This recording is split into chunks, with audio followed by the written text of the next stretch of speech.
how animals reach their correct size. Even small differences in how fast animals grow during development can sum up to large differences in their adult body size. Nevertheless, adults of the same species are usually nearly identical in size.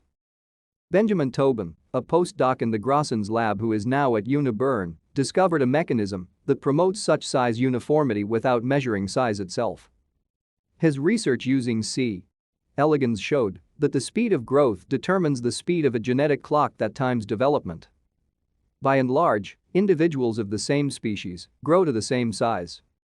This uniformity in size is astounding, since intrinsic randomness in developmental processes and in environmental conditions produce substantial differences in how fast individuals grow. Moreover, because animal growth is often exponential, even small differences in growth can amplify to large differences in size. How do animals nevertheless make sure to reach the correct size? To stay up to date with latest top stories, make sure to subscribe to this YouTube channel by clicking the button above this video. Although size control has been extensively studied in unicellular microbes, little is known on how multicellular animals control their size. Benjamin Towbin, now an assistant professor at the University of Bern, was an expert in bacterial size control when he joined the FMI as a postdoc in the group of Helge Grosshans.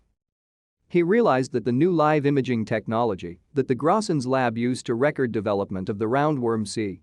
elegans opened new opportunities to study how animals controlled their size.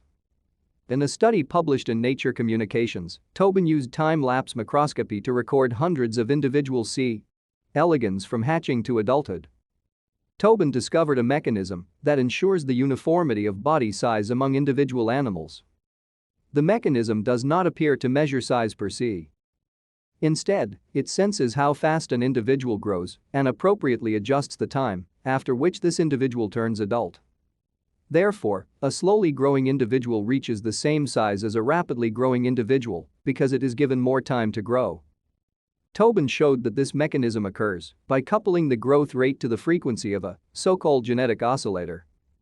The Grosshans lab had previously shown that this oscillator functions as a developmental clock, see story. After 4 oscillations, juvenile development ends and animals turn adult. Knowing this, Towbin used molecular tools to speed up this clock. As Towbin predicted by a mathematical model, animals with a faster clock turned adult more quickly and were smaller in size.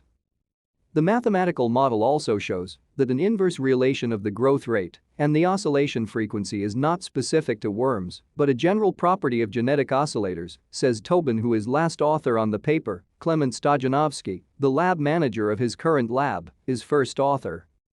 Coupling of growth and development as found in the worm may thus underlie many other cases of biological size control, he says. For example, development of the spine of vertebrates also involves a genetic oscillator whose coupling to growth may ensure the correct size and number of vertebrae.